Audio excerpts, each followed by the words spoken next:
Okay, so today we are going to talk about slopes of parallel and perpendicular lines and their usefulness when we're finding the distance from a point to a line, and that's what we talked about yesterday.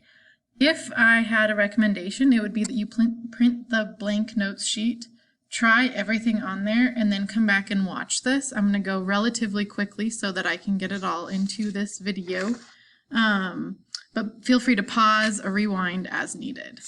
So the first thing is we're going to find the slope of this line AB. And so we're going to use the slope formula. So m equals 1 minus 3 over 4 minus 0. So negative 2 over 4, which simplifies to negative 1/2. And that's for the slope of line AB. And then for line CD, the slope is going to be negative 2 minus 1 over 0 minus negative 6. So we get negative 3 over 6, which is the same as negative 1/2.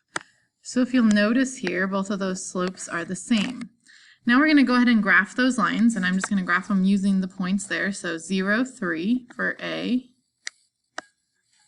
B is 4, 1. And then for C and D, I'm going to graph negative 6. So 1, 2, 3, 4, 5, 6, 1. And 0, negative 2. So that's C and D. Okay. And then I'm going to connect those and make them into lines. Always put arrows on your lines. Draw straight lines if you can. It's hard to do on this computer screen.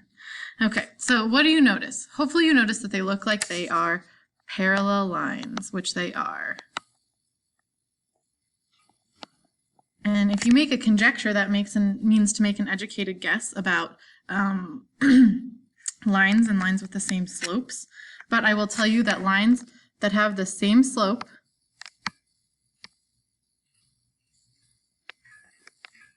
means they're parallel, always. Okay? So then we can use that idea here. And it says, given that EF is these points and GH are these points, are they parallel? So what we're going to have to do to figure that out is figure out the slope of each of those.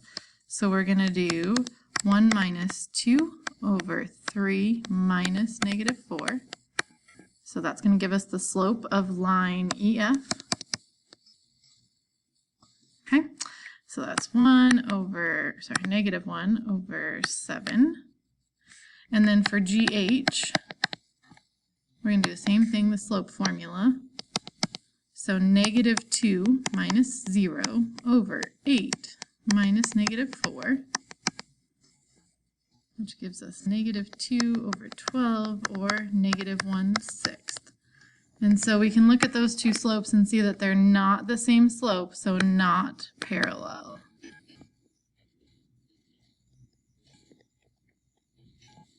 Because they have different slopes.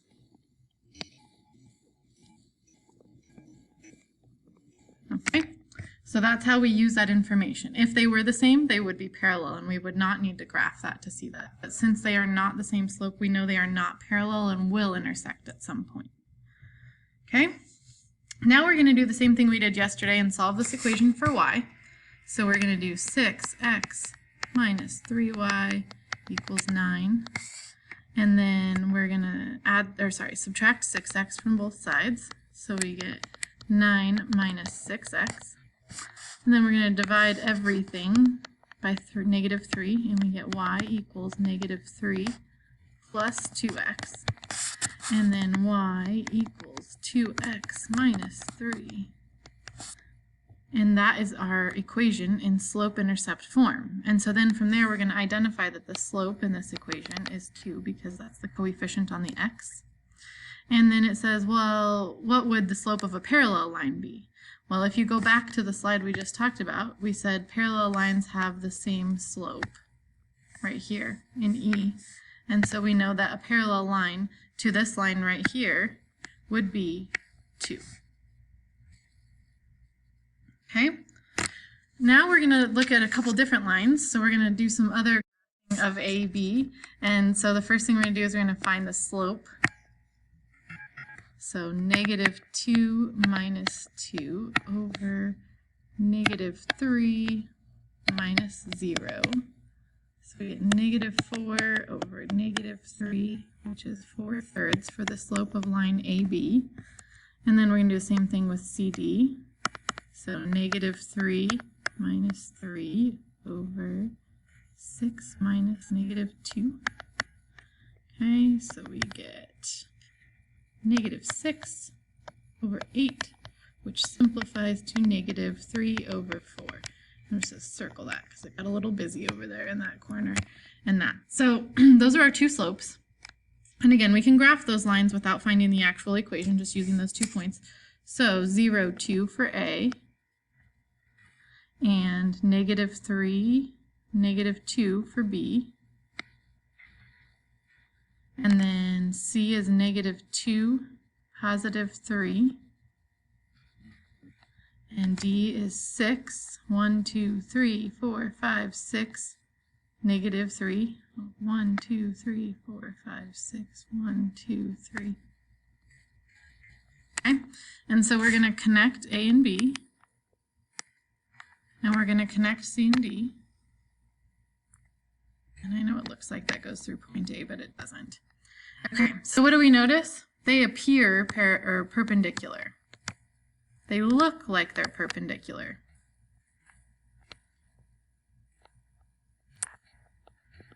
So hopefully you notice that. They look like they make 90-degree angles. Okay, but how can we say that for sure?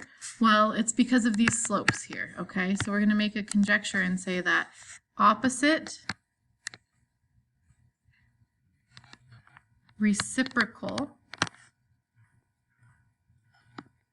slopes mean they're perpendicular. Okay, and that is true, okay? And opposite reciprocal means it's flipped. So this one's got a 4 on the bottom, 4 on the top, 3 on the bottom, 3 on the top. So reciprocal is the flip, and opposite means that one is positive and one is negative. And then if both of those things are true, then that does create perpendicular lines. Okay, so now we're going to use that idea. So the slope of this line here that we're given is negative 3x minus 5. So negative 3 is our slope. So I'm just going to write that down. The slope of my line is negative 3. We want to write the equation of a line that goes through the point negative 3, 7, and it is perpendicular to this line here.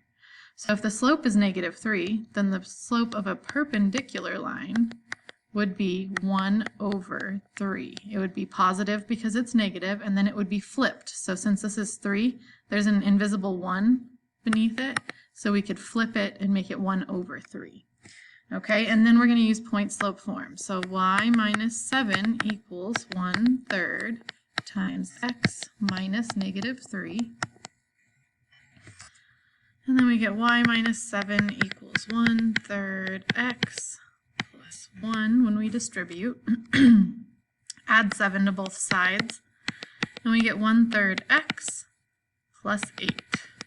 Okay, and so this would be the equation of a line that is perpendicular to this one, our original line here, and it goes through the point negative 3, 7 because we used point slope form to force that to happen.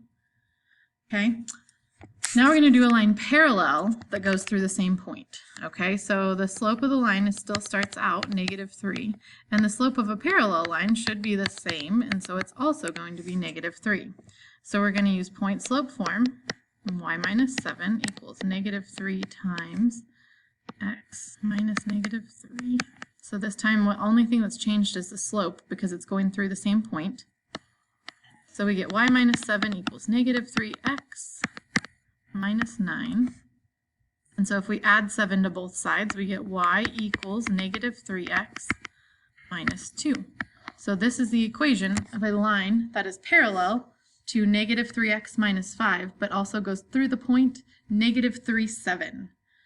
Okay, so just to kind of summarize that, parallel lines have the same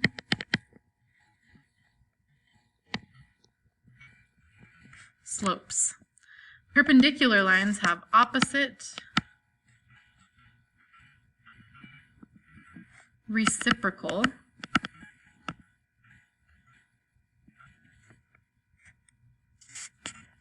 slopes. Okay, so again, same is the same. Opposite reciprocal, opposite means one's positive and one's negative, and reciprocal means that it's flipped.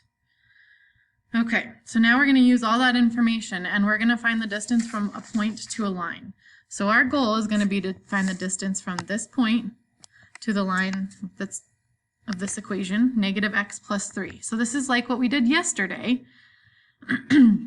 But what we're going to do is actually have to find that line and then find the distance, so that point that would be perpendicular. Because yesterday we talked about that it has to be perpendicular to be the shortest distance. Okay, so the first thing we need to do is find that perpendicular slope. So the slope of this line, even though there's not a number there, is -1. Okay, so our original slope is -1. So if we flipped it, it would still be 1, because 1 over 1 is just 1. But then we need to make it the opposite, so it becomes +1. So these are opposite reciprocal slopes. Okay, and then I'm just going to have you copy down this point, because we need this point. That's the point that we're trying to get to from that point to the line. Okay, but now we're going to write an equation of the perpendicular line that goes through that point and has this perpendicular slope of +1. And we're going to use point slope form. So y minus 0 equals 1 times x minus 1. Okay, well, I can simplify here, and 1 times anything is just 1. So this is our perpendicular line to this one up here that we started with, and it goes through that point. Okay, so now we have to figure out where those two intersect, this line and this line, the perpendicular line and our original line, because that's going to give our other point to us that we're going to find the distance of. So we're going to I'm going to rewrite these equations. We had y equals negative x plus 3, and then our perpendicular line was x minus 1. So we're going to graph those. So 1, 2, 3, and then -1 is the slope. So I'm going down 1 over 1, down 1 over 1, and that's my line there. And then I'm going to start here at -1 for that perpendicular line, and this is our point that we're trying to find the distance from, sorry, right here, 1, 0. And then it goes through that point, which it should, okay? So here's our intersection point, and that point right there is 2, 1, okay? And then our original point right here is 1, 0. And those are the 2 points I'm going to use for the distance formula. So our original point was 1, 0. Our new point of intersection is 2, 1. And so we do d equals, and we're just going to use the distance formula again. So we'll do 2 minus 1 squared and plus 1 minus 0 squared. Simplify.